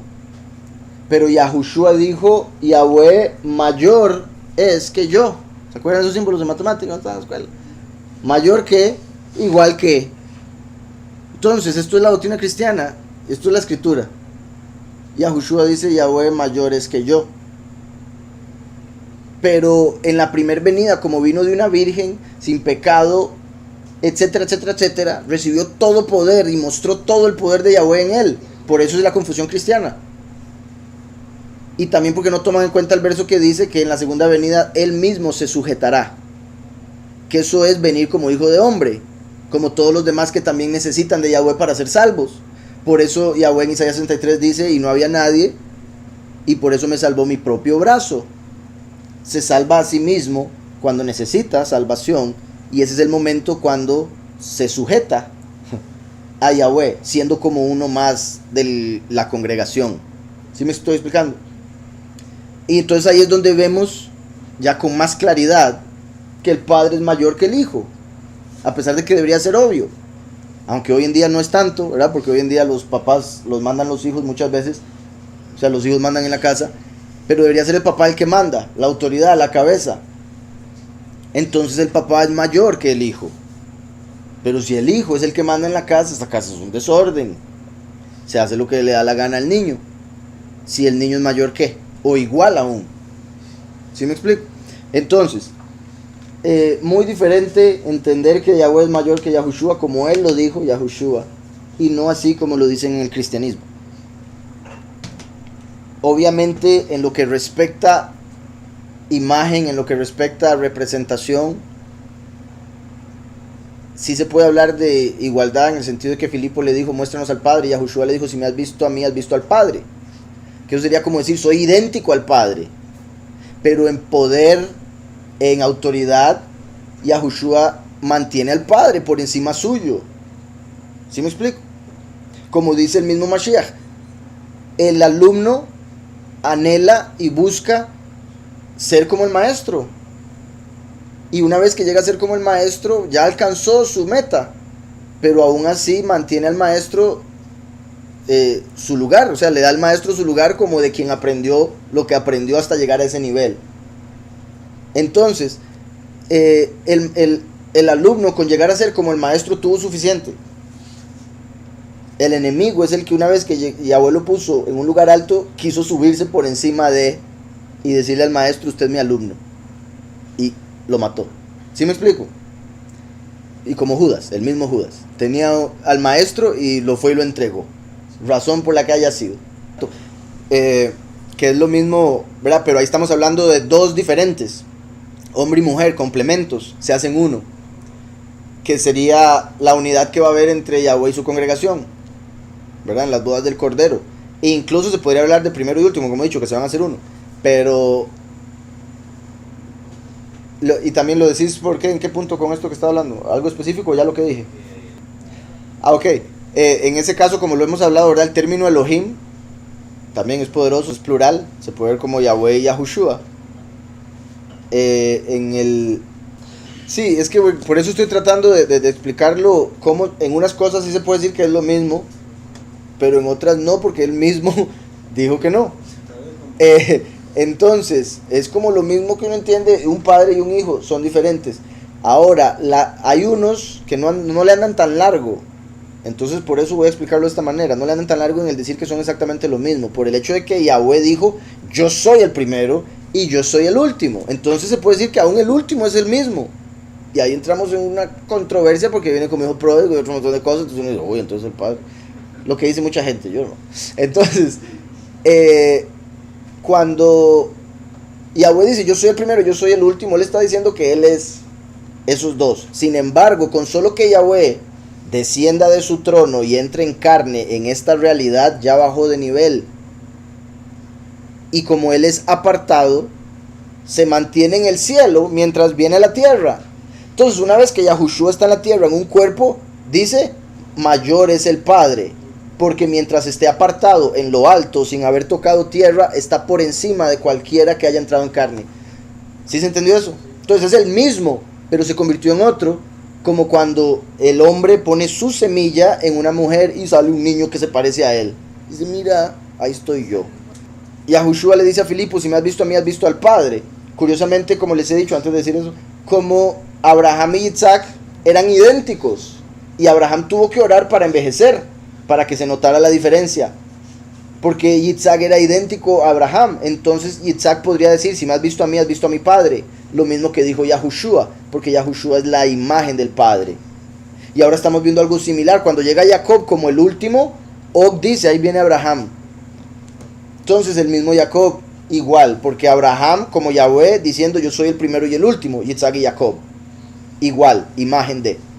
Exacto, y los que conocen al hijo saben que tiene la autoridad solo por ser hijo. O si no, le da una autoridad como en el testamento dice, todo lo que es mío ahora es de mi hijo. Entonces es como si fuera la misma persona, la misma autoridad cuando el Padre lo permite. Exacto, nada puedo hacer por mí mismo. Exacto, nada puedo hacer por mí mismo. El que Yahushua diga eso debería ser suficiente para todo el mundo que dice que es exactamente lo mismo. ¿Cómo puede decir Yahushua nada puedo hacer por mí mismo? Si él es él mismo, todo podría hacerlo. Pero él está diciendo, yo solo no puedo, lo necesito a él. Por ende, él es mayor que. ¿Está claro? Es importantísimo. Es como alguien que es hijo de alguien muy importante, y solo por ser hijo de alguien importante, dice el apellido y ya todo el mundo le hace caso, la policía lo deja en paz, ¿verdad? ¿Sabes quién soy yo, policía? Entonces, por tener alguien un nombre importante, le va en la vida diferente. A algunos otros un nombre feo le va también mal por tener una mala fama, un X nombre. Pero con eso me refiero a Yahushua como el hijo tiene la misma autoridad por ser hijo de. Como Yahushua diciéndole al enemigo, ¿usted sabe de quién soy hijo yo? Y por eso fue específicamente que lo mataron. Entonces, de este modo Yosef adquirió todas las tierras de Egipto para Paró, porque los egipcios vendieron cada uno su campo, pues era muy severo el hambre sobre ellos. Así la tierra pasó a ser propiedad de Paró. Y al pueblo lo transfirió a las ciudades, desde un extremo de Egipto hasta el otro extremo. Ahí fue donde hizo el cambio. Si usted vivía aquí, lo pasó acá, usted acá. Y eso quiere decir que no fue que si uno vivía en un extremo, lo pasó al otro extremo, no necesariamente. Sino que hizo el cambio en todo Israel, desde un extremo hasta el otro, cambió a la gente del lugar. Dice aquí un paréntesis: al transferirlos de una ciudad a otra, Yosef les hizo asumir que ya no eran dueños de sus tierras, y también logró que sus hermanos no fueran discriminados por extranjeros, pues después de los desplazamientos masivos todos los habitantes tenían dicho estatus. 22. Solo las tierras de los Kohanim no adquirió. Solo las tierras de los Kohanim no adquirió, porque los Kohanim tenían una cuota estipulada por Paró y comían de la cuota que Paró les daba, y por eso no vendieron su tierra. Entonces los sacerdotes de Egipto, el faraón ya les había estipulado un poco de comida por ser sacerdotes, entonces no tuvieron que vender nada, seguían recibiendo. Y eso es particular porque volvemos a la interpretación anterior que dije que los hermanos representan los 144,000. La escritura dice que Yahushua nos hace reyes y sacerdotes. Los 144,000 son los sacerdotes. Por eso los sacerdotes no tienen que dar su cuerpo, no tienen que morir o experimentar muerte, porque tienen algo estipulado por Yahweh, que no mueran.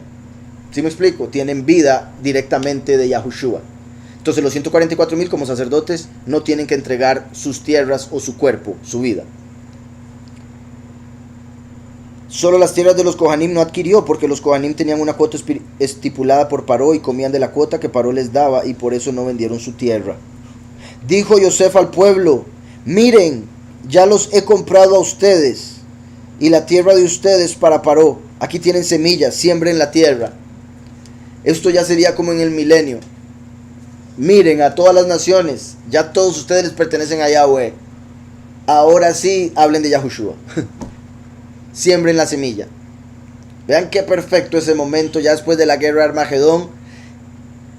Y vuelvo y repito, ya Yahushua pagó con su sangre, pero pagó con su sangre al enemigo que nos acusaba y nos quería enviar al infierno con él. Pero ahora viene el último, ya habiendo Yahushua pagado por las almas, y ahora viene el último, y a través de Yahushua, anuncia las buenas nuevas y da la oportunidad a los 144,000 de que sean Kohanim, como para que no tengan que experimentar muerte o vender nada para tener comida, y a los muchos, a través de la prédica, el testimonio. ¿Se acuerdan cómo vimos que Noah con su fe condenó al mundo? El último, a través de la prédica, para los que lo aceptan, buenísimo, para los que no, malísimo. Van a haber dos grupos que no van a aceptar a los dos testigos: los más impíos y los rebeldes. Que una vez que los dos testigos mueran, de los rebeldes se van a dar cuenta muchos y se van a convertir de su rebelión, los muchos, y ahí van a tener que morir. Ese grupo sería el que representa aquí por los que vendieron sus tierras, porque no eran familia de Yosef, eran egipcios. Entonces, como los del mundo, teniendo que dar su cuerpo, su vida, su tierra, para poder entrar en el otro mundo, aquí, miren, ya los he comprado a ustedes y la tierra de ustedes para Paró. Eso sería como el último diciéndole a las naciones, al mundo entero, naciones y muchos que estén ahí: miren, ya ustedes le pertenecen a Yahweh. Los he comprado, porque a través de, si ese es el punto, a través de la muerte del primero se compró de las manos del enemigo, y ahora a través de la muerte del último se compran de la tierra para dárselas a Mashiach, quien ya había pagado por ellos al enemigo, y por ende es el que merece ser dueño de. Por otro lado, otra forma de decirlo, recuerden que el primero vino a morir por las almas y el último viene a morir por los cuerpos. porque los cuerpos fueron hechos del barro y el barro es parte de la tierra. El último viene a morir por la tierra, por lo material, por lo bajo, por lo terrenal. El primero vino a morir por lo celestial, por el alma que vino del aliento del Padre. Entonces el alma vino del cielo, Yahushua vino del cielo a pagar por las almas. Los cuerpos fueron hechos del barro, el último sale del fuego como tizón sacado del fuego para salvar los cuerpos. Y por eso los pocos que aceptan al primero y al último no tienen que entregar alma ni cuerpo, y por eso no experimentan muerte, entran vivos. Los muchos que sí tienen que experimentar muerte es porque solo aceptaron al primero, no aceptaron al último. Entonces, como aceptaron al primero pero rechazaron al último, tienen que entregar el cuerpo, el barro, pero su alma es justificada en la resurrección de los muertos. ¿Está claro? Espero, muy importante eso. O sea, al menos el entendimiento de pocos y muchos y por qué y cómo. Sí, una de las cosas que los pocos deberían, o sea, pensar, o sea, por decirlo así, como ponerse a analizar. Mucha gente dice, ¿puedo ser yo de los escogidos?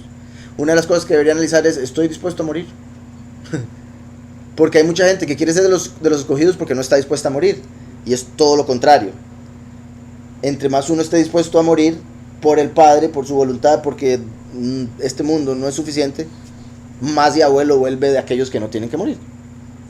Por eso lo que decía, el que entregue su vida la ganará.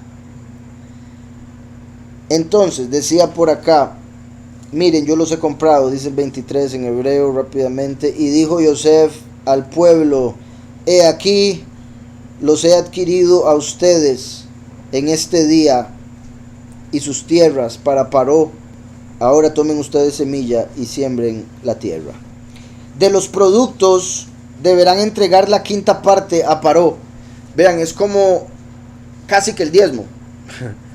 Bueno, casi en el sentido de se parece la cuestión, solo que es la mitad. ¿Verdad? El diezmo es 10%, aquí es un quinto. Una quinta parte. Entonces todavía mucho más. Es 20%. 20%, el doble del diezmo.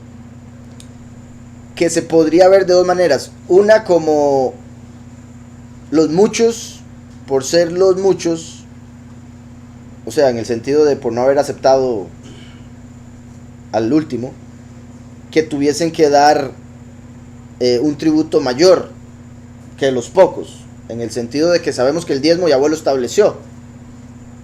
Y aquí vemos un 20% para los egipcios, que se podría ver como los pocos dando 10% y los muchos dando 20%, o Israel dando 10% y las naciones dando 20%, porque ahora se les permitió a las naciones habitar en el mundo a pesar de que no aceptaron a Mashiach ni primero ni último, ¿verdad? Hablando de las naciones como lo vemos en Apocalipsis y en Isaías.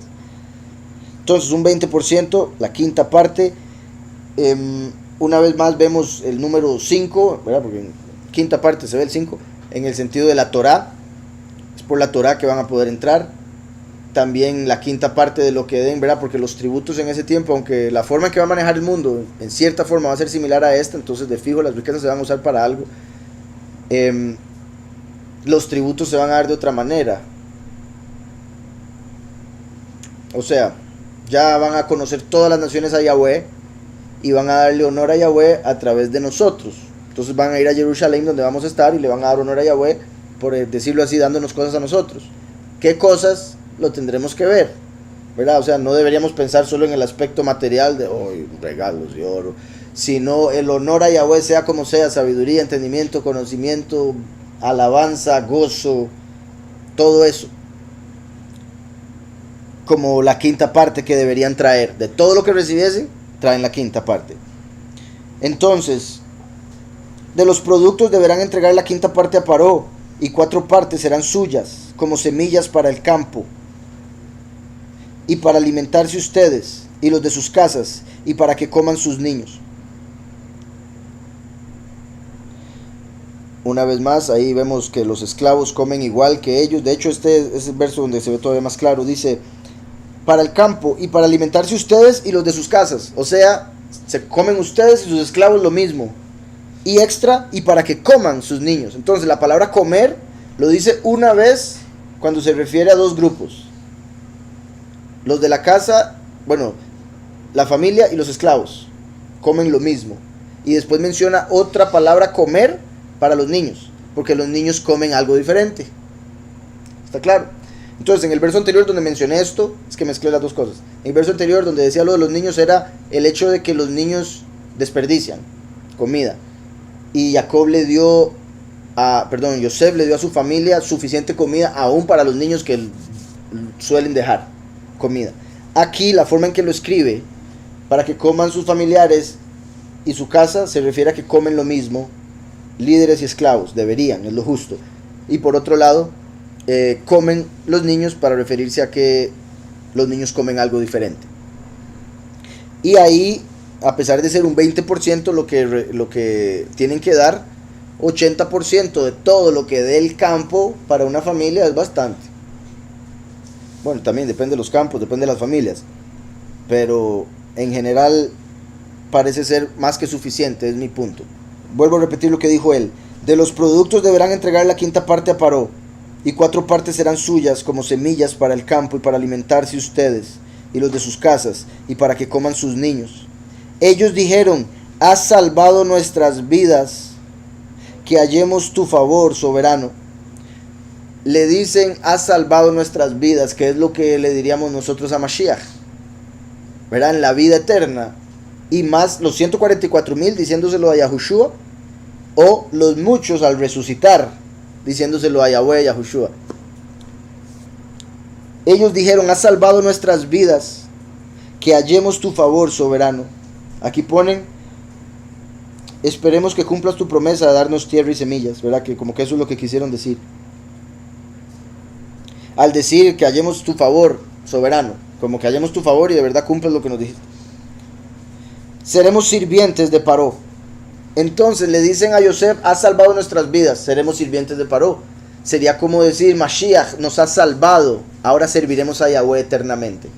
O diciéndole los pocos al último: nos ha salvado y ahora serviremos al Cordero y lo seguiremos a donde quiera que va, como dice Apocalipsis referente a los 144,000. ¿Está claro? Entonces, en hebreo, aquí donde dice ellos dijeron nos ha salvado, dice 25, y dijeron: nos has dado vida, que es diferente a salvado, porque confirma la resurrección de los muchos. Nos has dado vida, porque salvado es como no murió, ¿verdad? Como los que van a ser salvos, los 144,000, pero aquí está diciendo nos has dado vida como los que van a ser resucitados. En sí todos vamos a recibir vida, porque es otro tipo de vida, es la eterna. Todos vamos a recibir vida. Entonces se aplica para todos, como lo dije ahora, pocos y muchos. Los pocos diciéndole al último que él salvó y que ahora seguirán a Mashiach, como dice Apocalipsis. O los muchos diciendo a Mashiach: nos resucitaste y ahora serviremos a Yahweh eternamente en vez de a Dios y al Señor. Entonces nos has dado vida y que encontremos favor ante tus ojos, Adoni, soberano, y seremos siervos de Paró. 26. Yosef impuso esto como decreto hasta este día sobre la tierra de Egipto. La quinta parte pertenece a Paró, solamente las tierras de los sacerdotes no fueron de Paró. Entonces, Yosef le dio toda la tierra a Paró. Todo se lo dio a Paró. Muere ese Paró, ese faraón, llegan unos cuantos más y después empieza otro a ser esclavo a toda la familia de Yosef. Vean qué mal pagó Egipto a Israel. Israel le dio al faraón todo y el faraón empezó a matar a todo Egipto y a controlarlo. Bueno, con esclavitud. Dice: Israel se asentó en la tierra de Egipto, en el distrito de Goshen, y tomaron posesión allí, y fueron prolíficos y se multiplicaron mucho. Curiosamente, qué sorprendente. Y Ezequiel 37, que lo leeremos pronto, pues porque estamos leyendo Ezequiel. El 37 es poderosísimo, y tras de eso es solo esa parte, porque el 37 son 2 partes. Y la segunda parte se refiere a la unión del primero y el último. Y esa es la parte que leen los judíos después de lo que acabamos de leer. Lo que dice Ezequiel 37 con referencia a la unión del primero y el último. Así como ahorita acabamos de ver que ya representa después de cuando el primero y el último se hacen uno. verá ya para el milenio y todo eso que hablé. Jacob vivió en la tierra de Egipto 17 años. Jacob vivió en la tierra de Egipto 17 años. 17, como ya muchas veces lo he mencionado, pero lo voy a mostrar aquí rápidamente, es el valor numérico. Esto es Tov, que esto es bueno. Quiere decir bueno, Tov. Valor numérico 9 más 6, 16. Perdón, 15 más 2, 17. Entonces, valor numérico de Tov es 17. Aquí dice, Jacob vivió en la tierra de Egipto 17 años. Y eso indica que fueron los mejores años, los años más buenos que Jacob vivió en su vida. Curiosamente acababa de decir que solo había vivido años malos. Recuerdan, mis años han sido pocos y malos. Pero a partir de que entró, empezaron a ser buenos. Y por eso solo vivió 17 ahí. Porque representa todo, bueno. Y esta sería otra forma, porque es 10 y 7. Y sería como la mano que agarra la espada.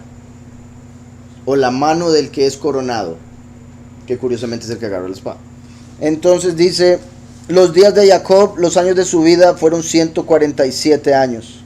147, que sería la Kuf, la Mem y la Zain. 147, el valor numérico 147 sería Kuf, Mem, Zain, como fin de los tiempos, cuando está bajando el sol.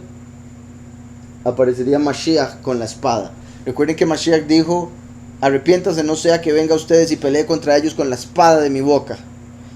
En el fin del tiempo, Mashiach desciende del cielo y pelea con la espada. O en el fin del tiempo, Mashiach desciende para ser coronado. O en el fin del tiempo, Mashiach viene por su esposa. Descenderá Mashiach para guerra.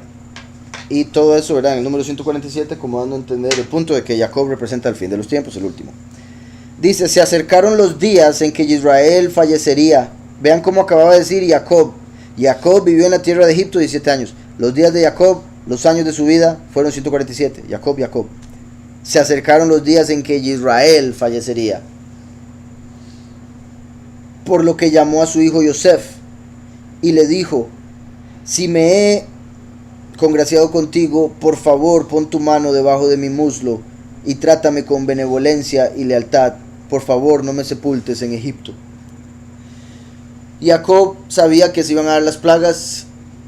Él sabía que el polvo de Egipto se iba a volver piojos y él no quería ser enterrado en medio de piojos porque lo volvería impuro. Entonces, si él iba a estar enterrado en medio de la tierra de Egipto y esa tierra se volvía piojos, lo haría impuro y él no quería eso. Por otro lado, los judíos creen que primero van a resucitar los que estén en Israel y después van a resucitar los que estén en cualquier otra tierra. Y digamos, un judío que esté en otra tierra, según los judíos, cuando se dé la resurrección, se va a hacer un túnel desde las tumbas, donde sea que se encuentren, hasta Israel, para que salgan de Israel. Así es como lo ven los judíos.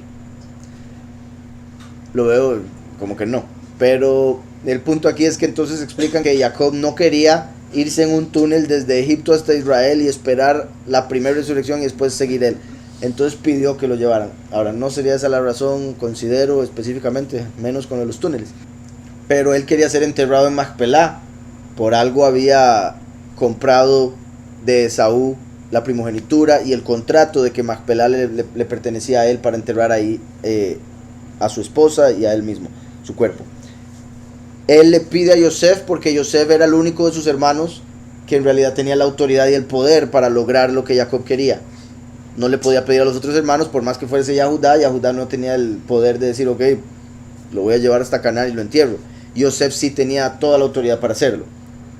Entonces se acercaron los días en que Israel fallecería, por lo que llamó a su hijo Yosef. Ahora, el hecho de que dice Jacob vivió y después Israel fallecería, similar a lo que veíamos ahora de viviremos y no moriremos. Jacob aquí y Israel allá, porque una vez que fallece ya está del otro lado. Para nosotros el vivir es Mashiach y el morir es ganancia.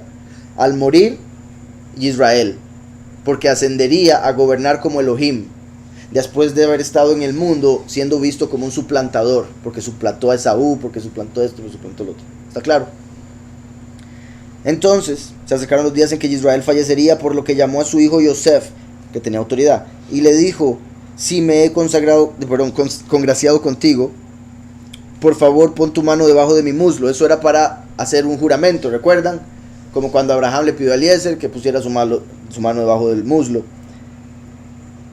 Era para hacer un pacto. Dice: y trátame con benevolencia y lealtad. Por favor, no me sepultes en Egipto. Yaceré con mis padres, y tú me llevarás de Egipto, y me sepultarás en el sepulcro de ellos. Aquí donde dice yaceré con mis padres, no se refiere a que sería sepultado con sus padres, porque eso se lo pide después. Yaceré con mis padres se refiere a moriré como mis padres, seré reunido con mis padres. Cuando aparece eso en la escritura se refiere al acto de morir, no el hecho de reunir los huesos con los otros huesos. Se refiere al alma, finalmente estar con las otras almas. También donde dice trátame con benevolencia y lealtad, por favor no me sepultes en Egipto. Anteriormente.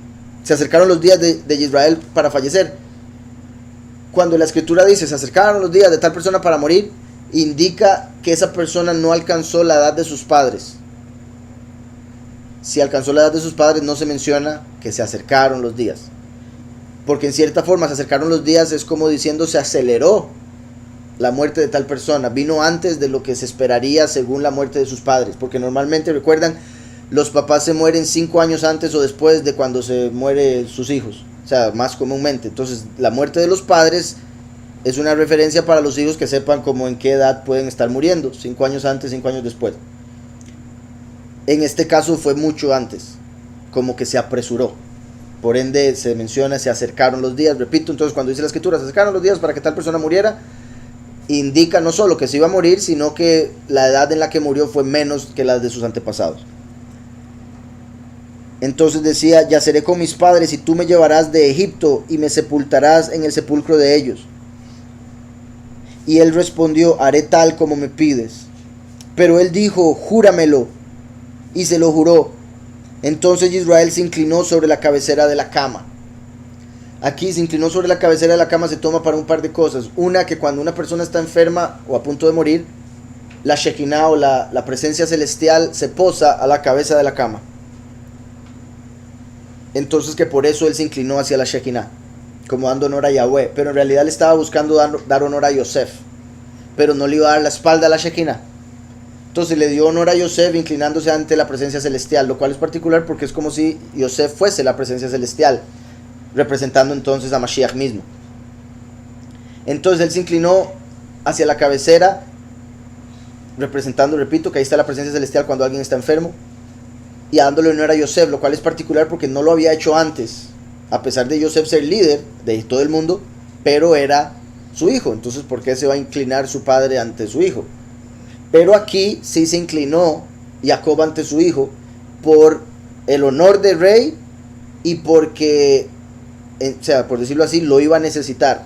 Entonces, como Jacob iba a necesitar de Yosef cuando él estuviese muerto, bueno, cuando su cuerpo estuviese ya inerte, entonces se inclinó como pidiéndole que por favor cumpliera eso, porque, por decirlo así, uno puede pedir, digamos, si uno hace un favor por alguien, uno puede esperar, no debe, pero puede esperar que el favor se lo devuelvan. Como yo hice un favor por usted, un día le voy a pedir un favor y espero que me ayude. Pero en lo que respecta a hacerle un favor a un muerto, uno no puede esperar que el muerto le responda y le haga un favor de vuelta. Entonces, se habla en judaísmo de que básicamente no hay nada más, una muestra más clara de que alguien sea servicial y le dé favor a otras personas, que cuando alguien hace algo por un muerto que no le puede pagar de vuelta.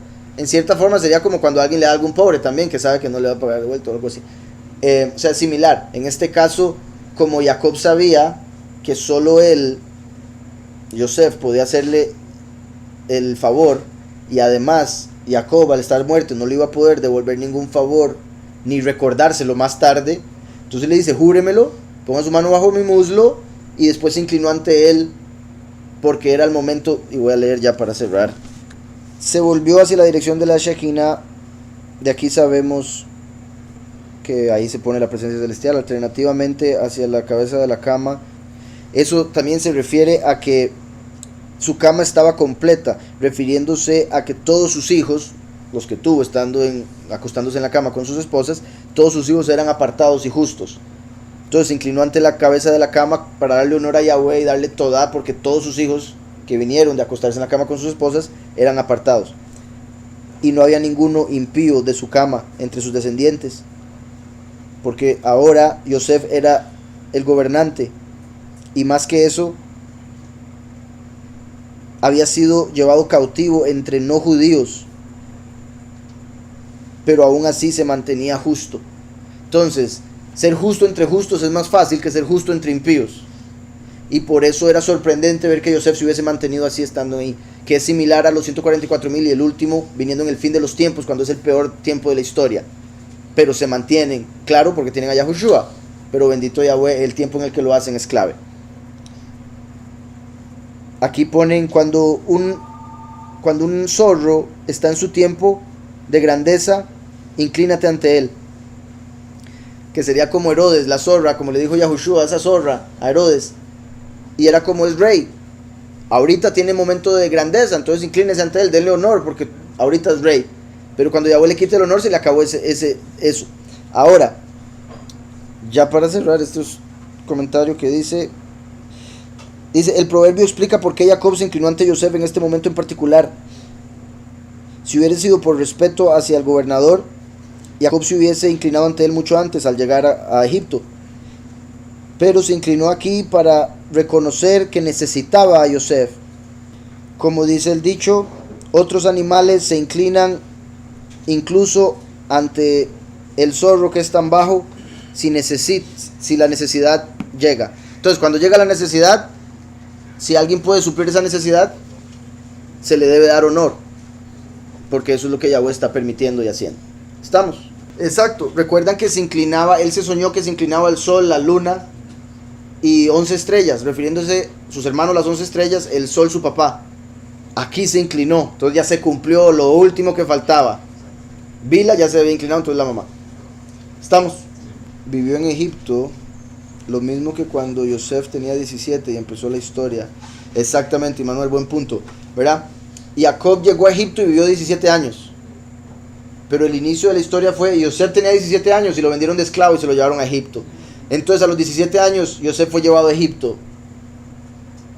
Y Jacob vivió los últimos 17 años en Egipto. Como principio y fin. Principio y fin. Principio de la vida de Yosef, fin de la vida de Jacob. Como primero y último. 17, el bueno. En la Torá, Génesis 47, vemos que Yosef llevó 5 de sus hermanos. 5 de sus hermanos para que los viera el faraón, y se llevó a los 5 que por aspecto se veían más débiles, para que el faraón no los pusiese a trabajar en el ejército. Pero cuando leímos Yashar, nada más mencionó 4 nombres. Entonces, de los 5 que llevó, como vemos en la Torá, en Yashar se mencionan solo 4 nombres.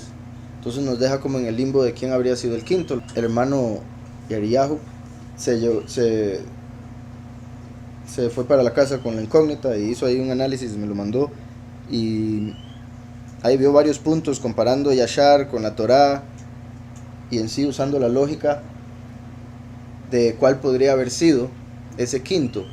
Y en lo que estuvimos aquí, digamos, había mencionado la posibilidad de Yahudá, y lo que mencioné como para quitarlo de esa posibilidad de la lista era el hecho de que Yahudá había dicho que él podía destruir 3 ciudades solo él, y que cada uno de sus hermanos una ciudad. Entonces ya eso indicaba que él era o es el más fuerte de todos. Y digo es en el sentido que están vivos ante el Padre. Sin embargo, el que sea el más fuerte de todos no quiere decir que de fijo su fuerza se le muestre, o sea, que sea obvia.